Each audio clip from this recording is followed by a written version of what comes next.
Hello প্রিয় ছাত্রছাত্রীরা, আশা করি তোমরা সবাই খুব ভালো আছো।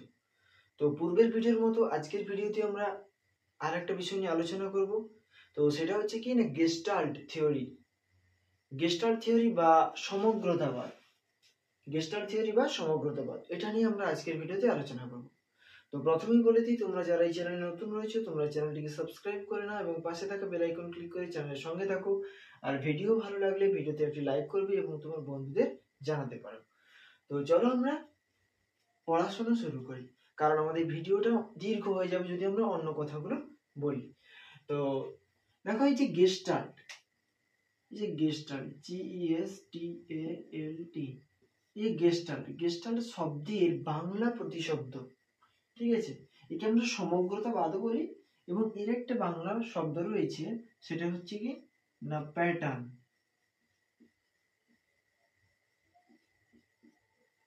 প্যাটার্ন বা অবয়ব, ঠিক আছে। প্যাটার্ন বা অবয়ব, প্যাটার্ন বা অবয়ব, এটা হচ্ছে গেস্টাল্ট শব্দের বাংলা প্রতিশব্দ, ঠিক আছে। তো এই গেস্টাল্ট শব্দের বাংলা প্রতিশব্দ হলো কি অবয়ব, মানে সম্পূর্ণ বিষয়টার কথাই বলা হচ্ছে। যদি বলা হয় যে তোমার অবয়ব, যদি আমাকে কেউ বলেছে তোমার অবয়বটা কেমন, অবয়বটা কেমন মানে চাইছে তোমার চেহারাটা বা তোমার সম্পূর্ণ যে অংশটা, তুমি যে একজন মানুষ, তো তোমার সম্পূর্ণ বিষয়টা তারা জানতে চাইছে, যেই বলুক না কেন। অবয়ব মানে হচ্ছে সম্পূর্ণ বিষয়টার কথাই বোঝানো হয়। তো এই গেস্টাল্ট থিওরিতে যারা মুখ্য ভূমিকা গ্রহণ করেছেন, সেখানে আমরা তিনজনের নাম জানবো, ঠিক আছে। এক নম্বর হলো কি উলফগ্যাং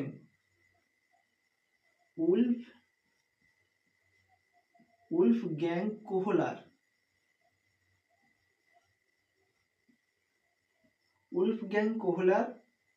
দু নম্বর হলো ওয়ারদাইমার, ম্যাক্স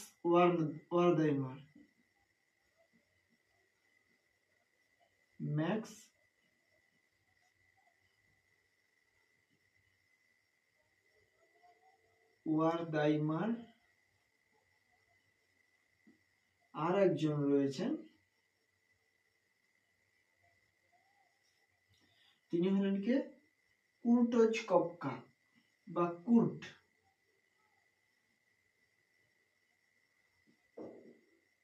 কপকা।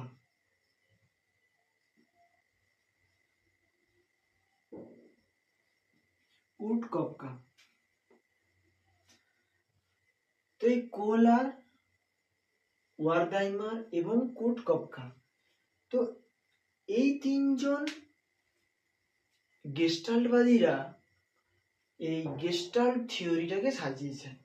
তবে পরীক্ষায় যদি আমাদের পড়ে যে গেস্টাল্ট তত্ত্বের মুখ্য প্রবক্তা কে, তখন কিন্তু আমরা বলবো উলফগ্যাং কোহলার, বা আমরা শুধু কোহলারও বলতে পারি, ঠিক আছে।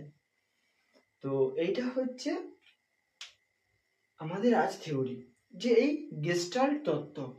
তাহলে আমরা জানলাম কি না, গেস্টাল্ট তত্ত্বের বাংলা প্রতিশব্দ হচ্ছে আমার অবয়ব বা প্যাটার্ন, আর তার তিনজন যে আবিষ্কর্তা, হ্যাঁ, তো তাদের তিনজনের নাম, এটা প্রধানত আমাদের জানতেই হবে, ঠিক আছে। তো এবার আমরা জানবো যে সমগ্রতাবাদ বলতে আমরা কি বুঝবো, সমগ্রতাবাদ বলতে কি, এই গেস্টাল্ট বলতে কি বোঝায়। দেখো, আমি যদি উদাহরণ দিয়ে বোঝানোর চেষ্টা করি, ধরো মনে করো,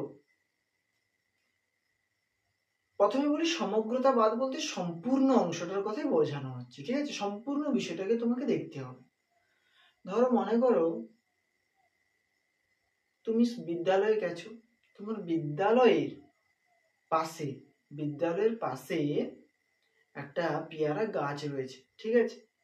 তোমরা ছাত্ররা মিলে রয়েছো একসাথে, তো তোমরা চাইছো যে ওই পেয়ারাগুলো কিভাবে পাড়া যায়, কিভাবে পারবো।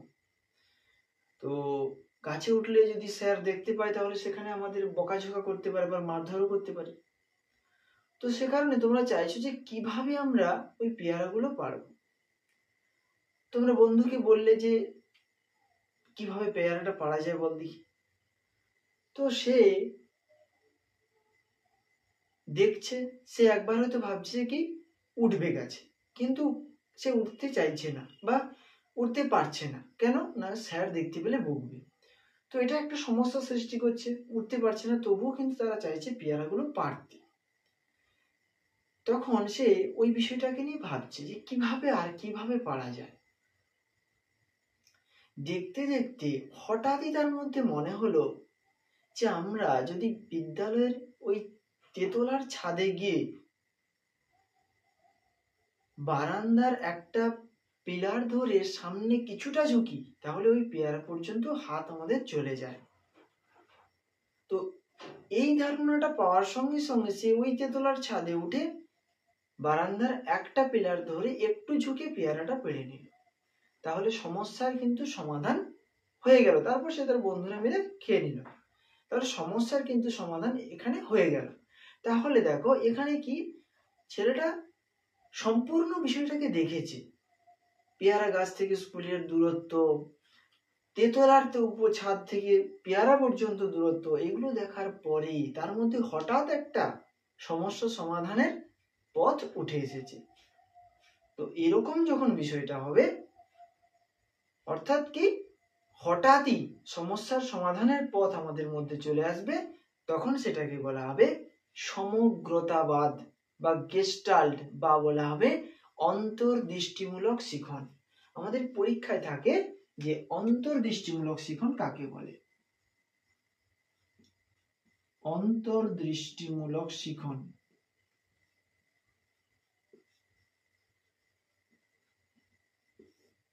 অন্তর্দৃষ্টি বলতে কি না, পুরো বিষয়টা দেখার পর আমাদের মধ্য থেকে আপনা আপনি সমস্যা সমাধানের যে কৌশলটা চলে এলো, এটা আপনা আপনি চলে এলো, হঠাৎ চলে এলো। তো এই কারণে বলা হচ্ছে এটা হচ্ছে অন্তর্দৃষ্টিমূলক। আর শিখন কেন বলা হচ্ছে, যখন আমরা সমাধান করে ফেললাম, মানে এরপরে আর আমাকে বলতে হবে না, আমরা গিয়ে ওইখান থেকে ওইভাবে পেরে নিতে পারবো, তাহলে আমরা শিখে গেলাম বিষয়টা, ওই জন্য বলা হচ্ছে শিখন। ঠিক আছে, তাহলে এটাই হচ্ছে অন্তর্দৃষ্টিমূলক শিখন। এবার আমরা লিখবো কি করে না, আমরা লিখতে পারি যে শিক্ষার্থীরা যখন সম্পূর্ণ সমস্যাটাকে প্রত্যক্ষ করবে এবং সমস্যার বিভিন্ন উপাদানগুলিকে পৃথক করবে এবং সেগুলির মধ্যে সমন্বয় সাধন করবে, তারপর যখন হঠাৎই তার মধ্যে সমস্যা সমাধানের পথটি উদ্ভূত হবে এবং সে সমস্যাটির সমাধান করতে সক্ষম হবে, তখন তাকে বলা হবে অন্তর্দৃষ্টিমূলক শিখন। ব্যাস, এটুকুই আমরা লিখতে পারি। তাহলে এটা গেল কি অন্তর্দৃষ্টিমূলক শিখন। তো এই অন্তর্দৃষ্টিমূলক শিখনকে আরো ভালোভাবে জানতে হলে কতগুলো পরীক্ষা আমাদের জানতে হবে। আমরা উদাহরণ নিয়ে একটা জানলাম, ঠিক আছে, তো এবারে পরীক্ষাগুলো জানতে হবে।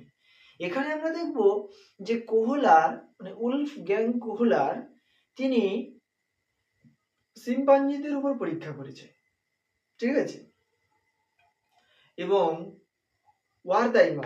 ওয়ারদাইমার মানুষের উপরেও পরীক্ষা করেছে। তাহলে আমরা প্রথম জানবো যে কোহলার কি পরীক্ষা করেছিলেন। প্রথম আমরা এই কোহলারের পরীক্ষাটা জানবো, ঠিক আছে।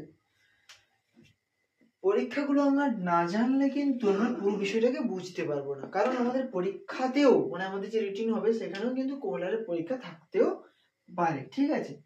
এই কোহলার তিনি হচ্ছে মুরগির উপরে পরীক্ষা করেছেন, তিনি আবার শিম্পাঞ্জিদের উপরেও পরীক্ষা করেছেন, ঠিক আছে। তো তিনি যে শিম্পাঞ্জিদের উপর পরীক্ষা করেছিলেন সেটা আফ্রিকার ক্যানারি দ্বীপপুঞ্জে, আফ্রিকার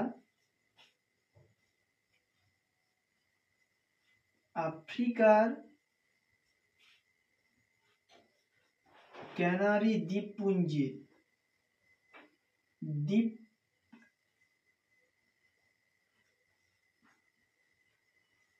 দ্বীপপুঞ্জের তেরোনিফ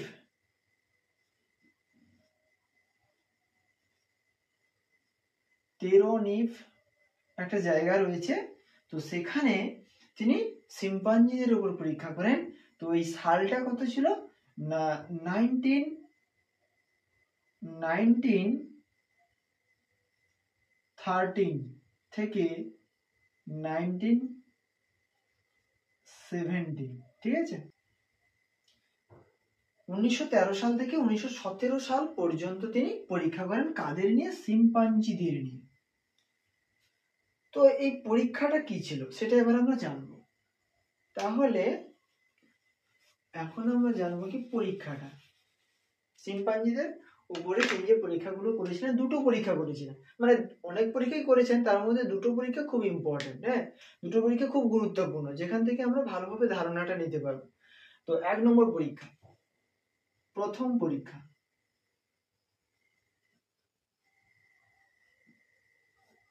প্রথম পরীক্ষা এখানে এটা শিম্পাঞ্জিদের উপর পরীক্ষা, ঠিক আছে।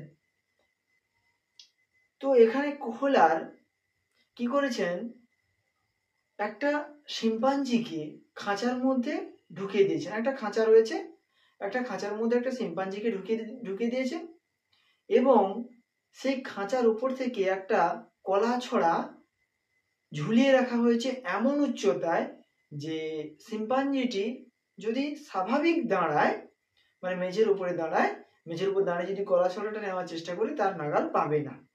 এবং সেই খাঁচার মধ্যে কতগুলো প্যাকিং বাক্স রাখা রয়েছে, ঠিক আছে।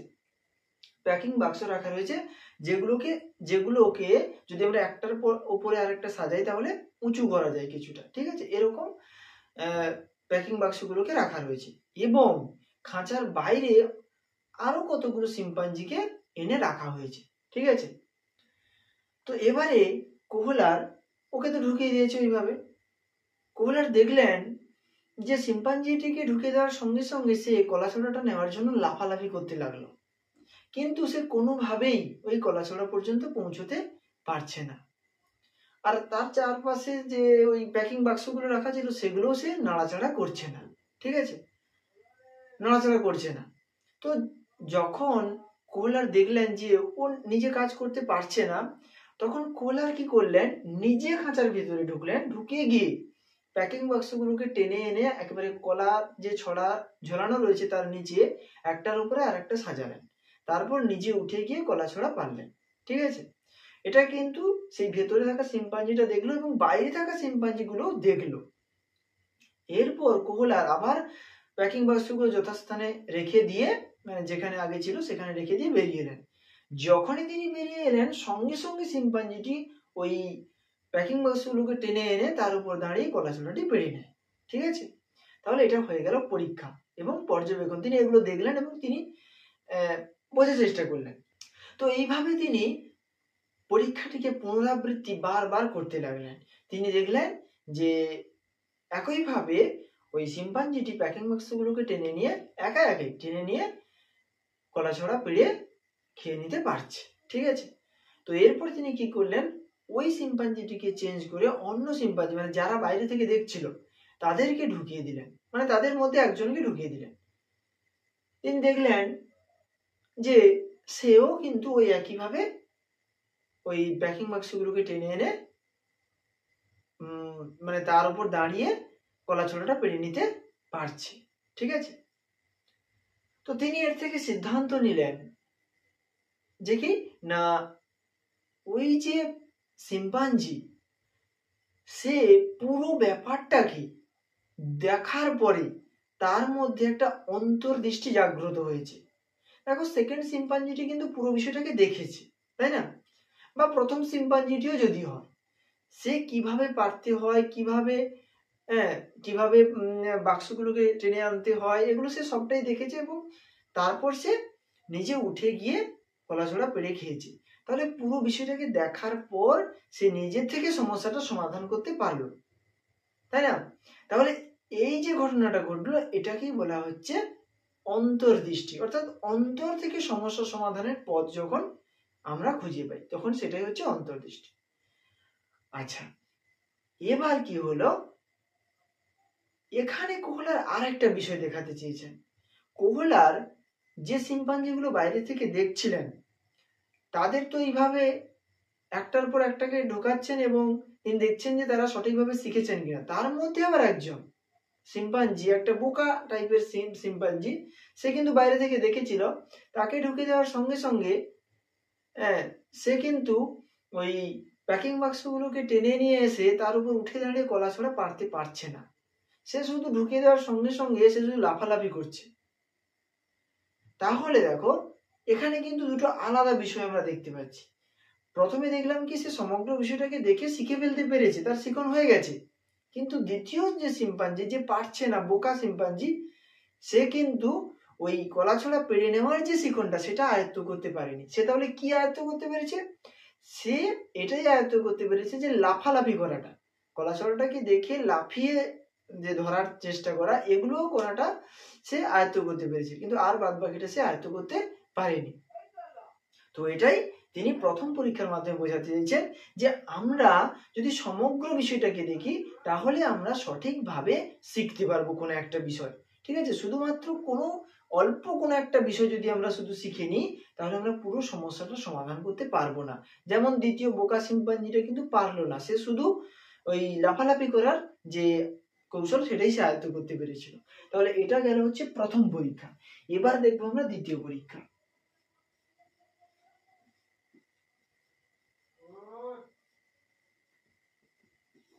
দ্বিতীয় পরীক্ষা কি? দ্বিতীয় পরীক্ষাও কিন্তু সিম্পাঞ্জির ওপরে, তবে এটা বুদ্ধিমান সিম্পাঞ্জি একটা নেওয়া হয়েছে। তো এখানে কোহলার কি করলেন না, একটা বুদ্ধিমান সিম্পাঞ্জি যার নাম সুলতান, এটাও কিন্তু একটা প্রশ্ন হতে পারে। ঠিক আছে, দ্বিতীয় পরীক্ষাটা যে সিম্পাঞ্জিকে নেওয়া হয়েছিল তার নাম কি ছিল? সুলতান। তো এই সিম্পাঞ্জিটিকে নিয়ে পরীক্ষা করেছিলেন। এখানে কি করলেন না, কোহলা কি করলেন, খাঁচার মধ্যে সিম্পাঞ্জিটিকে ঢুকিয়ে দিলেন, ক্ষুধার্ত সিম্পাঞ্জিটিকে, এবং খাঁচা থেকে এমন মানে কিছুটা দূরত্বে কলাছড়া রাখলেন। ঠিক আছে, কলাছড়া রাখলেন এবং খাঁচার মধ্যে দুটো লাঠিকে রাখলেন, দুটো লাঠি। সেই দুটো লাঠিকে আমরা চাইলে একসঙ্গে যুক্ত করতে পারবো, মানে একটার মধ্যে আরেকটাকে ঢুকিয়ে দিতে পারবো, তাহলে লাঠিটা অনেক লম্বা হয়ে যাবে। ঠিক আছে, তো এমন দুটো লাঠিকে আলাদা করেই খাঁচার মধ্যে রাখা হয়েছে। তো এইবারে ক্ষুধার্ত সিম্পাঞ্জিটিকে যখনই ঢুকিয়ে দেওয়া হলো তখন সে কলাছড়াটাকে হাত দিয়ে নেওয়ার চেষ্টা করলো, সে কিন্তু কোনোভাবেই পারছে না।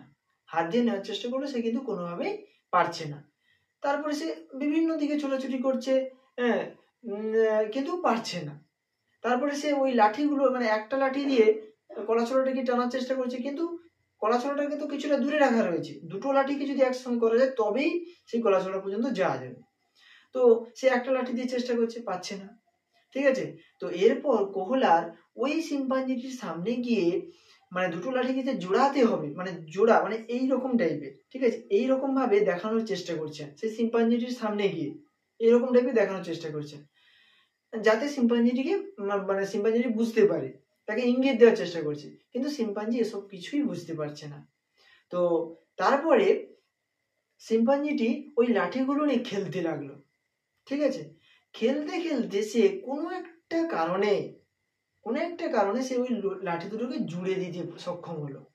যখনই সে জুড়ে দিতে সক্ষম হলো তখনই সে ওই লাঠি দুটোকে, ওই যে জুড়ে দিতে একটা লম্বা লাঠিতে পরিণত হয়ে গেল, তখন সে ওটাকে নিয়ে সেই কলাছড়াটা পেড়ে নিল, মানে টেনে এনে খেয়ে নিল। তাহলে এটা হচ্ছে পরীক্ষা এবং পর্যবেক্ষণ। এরপর তিনি এই পদ্ধতিটাকে পুনরাবৃত্তি ঘটালেন এবং তিনি একই ফল পেলেন যে সিম্পাঞ্জিটি ওই লাঠিগুলোকে যুক্ত করে কলাছড়াটা পেরে নিতে পারছে এবং খেয়ে নিতে পারছে, মানে সে শিখে গেছে, তাই তো? তাহলে এই যে বিষয়টা, এটাই হচ্ছে সমগ্রতাবাদ বা অন্তর্দৃষ্টিমূলক শিখন। তাহলে দেখো, সে কিন্তু প্রথমে পারছিল না, সে কিন্তু প্রথমে পারেনি, কিন্তু সে হঠাৎই তার মধ্যে অন্তর্দৃষ্টি জাগ্রত হলো যে ওই দুটোকে যদি আমি জুড়ে দিই তাহলে একটা বড় লাঠি তৈরি হয়ে যাবে এবং সেটা দিয়ে আমি কলাছড়াগুলোকে পেড়ে খেয়ে নিতে পারবো। তখন সে ওই কাজটা করলো এবং সে সক্ষম হলো। তাহলে এটাকেই বলা হচ্ছে যে সমগ্রতাবাদ, অর্থাৎ সমগ্র বিষয়টাকে বুঝে সমস্যাটা কি রয়েছে এবং সমস্যাতে আমাকে কি করতে বলা হয়েছে, সেখানে কি কি করতে হবে, সেগুলোকে বোঝা এবং সেগুলোর মধ্যে একটা সম্পর্ক তৈরি করা, তারপরে হঠাৎই নিজের মধ্যে সমাধান আসা, যেটা আমরা সিম্পাঞ্জিটির মধ্যে লক্ষ্য করেছি। তো এই হঠাৎই যখন মানে সমস্যার সমাধানের পথটা পেয়ে গেল শিম্পাঞ্জিটা এবং সে শিখে নিল, তখন সেটাকে বলা হচ্ছে অন্তর্দৃষ্টিমূলক শিখন। ঠিক আছে, তো এটা হচ্ছে দ্বিতীয় পরীক্ষা। তো এবার রয়েছে কি তৃতীয় পরীক্ষা।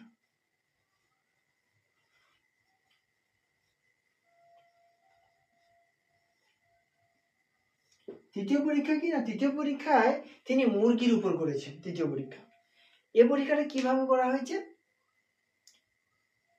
তিনি কি করেছেন না, দুটো বক্স নিয়েছেন, দুটো বক্স, ঠিক আছে, কাঠের বক্স নিয়েছেন এবং সেই কাঠের বক্সটাকে একটা বক্সকে সাদা কাগজ দিয়ে চারপাশ মুড়ে দিয়েছেন এবং অন্য একটা বক্স সেটাতে কালো কাগজ দিয়ে মুড়ে দিয়েছেন। এবার সেই দুটো বক্সকে একটা মুরগির খাঁচার বাইরে রেখেছেন। ঠিক আছে, মুরগির খাঁচার বাইরের দিকটা রেখেছেন দুটো বক্সকে দু সাইডে। তো এরপর উল্টো দিকে মানে খাঁচার মধ্যে মুরগিকে ছেড়ে দিয়েছেন। ঠিক আছে, যখনই মুরগিকে ছাড়া হলো তো মুরগি ক্ষুধার্ত, সে খেতে চাইবে। তো এর জন্য তিনি সাদা যে বাক্সটা তার উপরে কতগুলো খাওয়া রেখেছেন এবং কালো বাক্সটার উপরে কতগুলো খাওয়া রেখেছেন। তো এরপরে মুরগিটি কালো বাক্সের দিকে গেল এবং খাবারগুলো খাচ্ছে। ঠিক আছে, তারপরে মুরগিটি যখন ওই সাদা বাক্সটার দিকে এসে খাওয়ার চেষ্টা করছে, তখনই তিনি সাদা বাক্সটাকে সরিয়ে নিচ্ছেন। ঠিক আছে, তো এইভাবে মানে এই পরীক্ষাটা তিনি বারবার পুনরাবৃত্তি করলেন। প্রায় 400 থেকে 600 বার তিনি পরীক্ষাটা করেছেন। ঠিক আছে, পুনরাবৃত্তি করেছেন এই পরীক্ষার। এই পুনরাবৃত্তি করার ফলে দেখা যাচ্ছে যে যখন মানে ওই মুরগিটাকে মানে দুটো বাক্স রাখা হলো এবং তার উপর খাবার দেওয়া হলো, পরীক্ষাগুলো 400 থেকে 600 বার পুনরাবৃত্তি করার পর দেখা গেল যে মুরগিটি আর সাদা বাক্সের দিকে আসছে না। সে ওই দুটো বাক্সের মধ্যে খাবার দেওয়া হলেই সে কালো বাক্স থেকেই শুধুমাত্র খাবারটা খাচ্ছে, সাদা বাক্সতে খাবারটা খাচ্ছে না। ঠিক আছে, তো এরপর তিনি কি করলেন, এক সময় ওই সাদা যে বাক্সটা ছিল ওটা বাদ দিয়ে একটু ধূসর টাইপের কাগজ দিয়ে ওই বাক্সটাকে মুড়ে দিলেন, আর এটা একদম কালো কাগজে মোড়া রয়েছে। এরপর তিনি কি করলেন, ওই কালো বাক্সটার উপরে এবং ধূসর বাক্সটার উপরে কিছু খাবার রাখলেন। তিনি দেখলেন যে মুরগিটি সেই কালো বাক্সটার দিকে শুধুমাত্র ওই কালো বাক্সটা থেকে খাবারটা খাচ্ছে, ওই ধূসর বাক্সের দিকে যাচ্ছে না। তো এখানে তিনি সিদ্ধান্ত নিলেন যে মুরগিটির মধ্যে কিন্তু সমগ্র বিষয়টা থেকে সে কিছু শিখতে পেরেছে। কি শিখতে পেরেছে? সে এটা জেনেছে যে কালো বাক্সটা থেকে আমাকে খাবারটা খেতে হবে। ঠিক আছে, কালো বাক্সটা থেকে আমাকে খাবারটা খেতে হবে, তার থেকে ওই কালো রঙের থেকে কিছুটা হালকা বা অন্য কোনো রং এর যদি কোনো বাক্স থাকে বা কোনো কিছু থাকে তো সেখান থেকে আমার খাওয়ার কোনো অধিকার নেই। তো সে এমনটা মনে করে সে সব সময় ওই কালো যে পেপারে মোড়া যে বাক্স সেখান থেকে খাওয়ার যে কৌশল সেটা সে রপ্ত করতে পেরেছে। তো এটাই হচ্ছে কোহলারের মুরগিকে নিয়ে পরীক্ষা। তো এটা হচ্ছে 3 নম্বর পরীক্ষা। তাহলে দেখো আমরা এখন পর্যন্ত মোটামুটি 3টে পরীক্ষা আমরা জানলাম যেটা কোহলার করেছেন। তো এই 3টে পদ্ধতি মানে পরীক্ষা খুবই গুরুত্বপূর্ণ। তার মধ্যে খুব গুরুত্বপূর্ণ প্রথম দুটো পরীক্ষা। ঠিক আছে, দুটো যে শিম্পাঞ্জি নিয়ে পরীক্ষা ছিল ও দুটো খুব ইম্পর্টেন্ট। তো এর মধ্যে থাকতেও পারে পরীক্ষায়। ঠিক আছে, পরীক্ষাগুলো না জানলে কিন্তু এর পরবর্তী বিষয়গুলো জানতে পারবো না। তো এখন আমরা জানবো এই গেস্টাল্ট তত্ত্বের গুরুত্বপূর্ণ বৈশিষ্ট্য, মানে অন্তর্দৃষ্টিমূলক শিখনের গুরুত্বপূর্ণ বৈশিষ্ট্য। এটা পরীক্ষার জন্য খুব ইম্পর্টেন্ট। ঠিক আছে,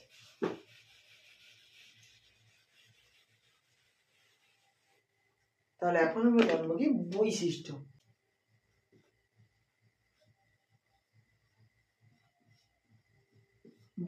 তাহলে গেস্টাল্ট বা অন্তর্দৃষ্টিমূলক শিখনের কি কি বৈশিষ্ট্য হতে পারে। তাহলে দেখো আমরা দেখছি কি না, প্রাণীটি হোক মুরগিটি হোক সে সমগ্র বিষয়টাকে প্রথমে কি প্রত্যক্ষ করছে। তাহলে কি না, সম্পূর্ণ প্রত্যক্ষণ। তাহলে আমরা প্রথম বৈশিষ্ট্য লিখতে পারি কি সম্পূর্ণ প্রত্যক্ষণ। তাহলে এখানে আমরা কি লিখবো না, অন্তর্দৃষ্টিমূলক শিক্ষণের ক্ষেত্রে এটা খুব জরুরি যে প্রাণীটি অথবা কোনো শিক্ষার্থী সম্পূর্ণ সমস্যাটিকে প্রত্যক্ষ করতে হবে। শিক্ষার্থীকে সম্পূর্ণ সমস্যাটিকে প্রত্যক্ষ করতে হবে। তো এই জন্য বলা হয় যে সম্পূর্ণ প্রত্যক্ষণ এই গেস্টাল্ট তত্ত্বের একটা গুরুত্বপূর্ণ বৈশিষ্ট্য। তাহলে এটা 1 নম্বর। 2 নম্বর কি? 2 নম্বর হচ্ছে কি, দ্বিতীয় হতে পারে যে উপাদান শনাক্তকরণ।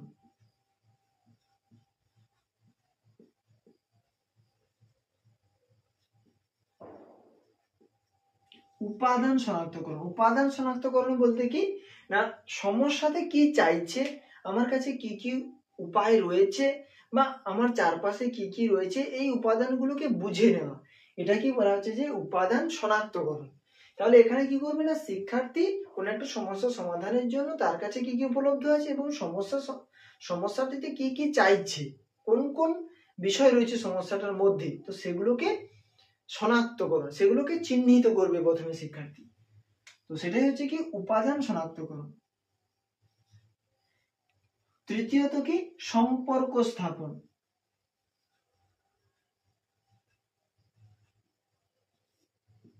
সম্পর্ক স্থাপন কি না, সম্পর্ক স্থাপন বলতে বোঝায় ওই যে উপাদানগুলো তার কাছে যেগুলো আছে অথবা সমস্যা সমাধানের জন্য সে যেগুলো পেয়েছে অথবা সমস্যার মধ্যে যে বিষয়গুলো রয়েছে এগুলোর মধ্যে সম্পর্ক কি, এটা শিক্ষার্থী খুঁজে বার করবে, চেষ্টা করবে, খুঁজে বার করার চেষ্টা করবে। এটাই হচ্ছে সম্পর্ক স্থাপন। তাহলে 4 নম্বর বৈশিষ্ট্য হচ্ছে কি পৃথকীকরণ। পৃথকীকরণ বলতে কি না, শিক্ষার্থী যে যে সম্পর্কগুলো স্থাপন করতে পেরেছে বিভিন্ন উপাদানগুলোর মধ্যে, তো সেই সম্পর্ক স্থাপন করাকালীন তার মনে হয়েছে যে এই বিষয়গুলো অপ্রয়োজনীয়, সেগুলোকে সে কি করবে, বাদ দিয়ে দেবে, এবং যেগুলি প্রয়োজনীয় সেগুলি সে গ্রহণ করবে। এই যে বাদ দিয়ে দেওয়া এবং প্রয়োজনীয় বিষয়গুলো গ্রহণ করা, এটাকেই বলা হচ্ছে কি পৃথকীকরণ। তো এরপর কি করবে না, সামান্যীকরণ। সামান্যীকরণ বা সাধারণীকরণ।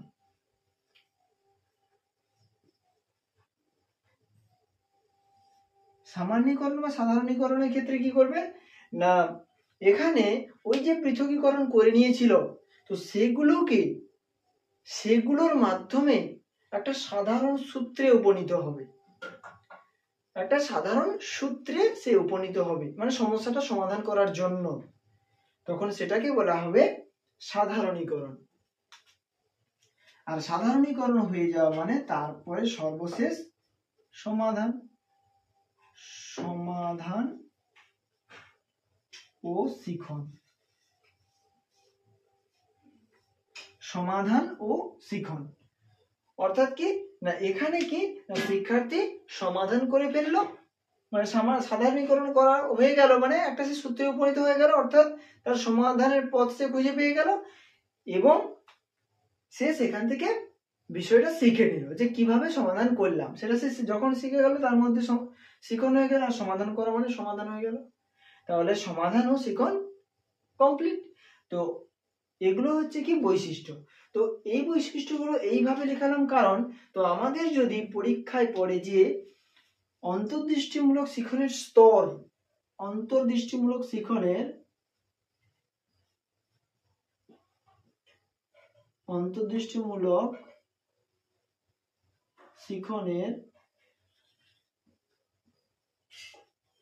স্তরগুলি লেখো, তখন কিন্তু আমরা এই প্রশ্নটার জন্যেও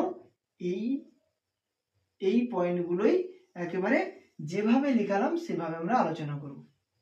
ঠিক আছে, যেভাবে লিখালাম স্টেপ বাই স্টেপ, প্রথমে সম্পূর্ণ বিষয়টাকে দেখবে, তারপর সমস্যায় কি রয়েছে এবং তার কাছে কি রয়েছে সেই উপাদানগুলো সে নির্বাচন করবে, তারপর কি সম্পর্ক স্থাপন করবে উপাদানগুলোর মধ্যে, তারপর সেখানকার দরকারি বিষয়গুলো নেবে এবং বাদ দেওয়ার মতো বিষয়গুলি সে বাদ দিয়ে দেবে, যে বিষয়গুলো নিল সেগুলোর মাধ্যমে একটা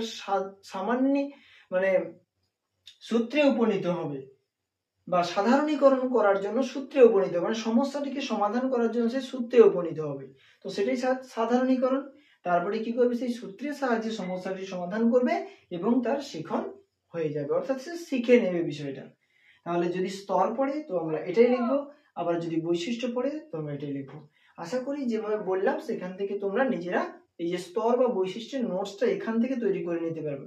জানি না যে বইতে কিভাবে এরকম দেওয়া আছে কিনা, তবে আমরা যদি এরকম স্তরটা করি তাহলে কিন্তু খুব সহজে বুঝতে পারবো আমরা বিষয়গুলো, ঠিক আছে।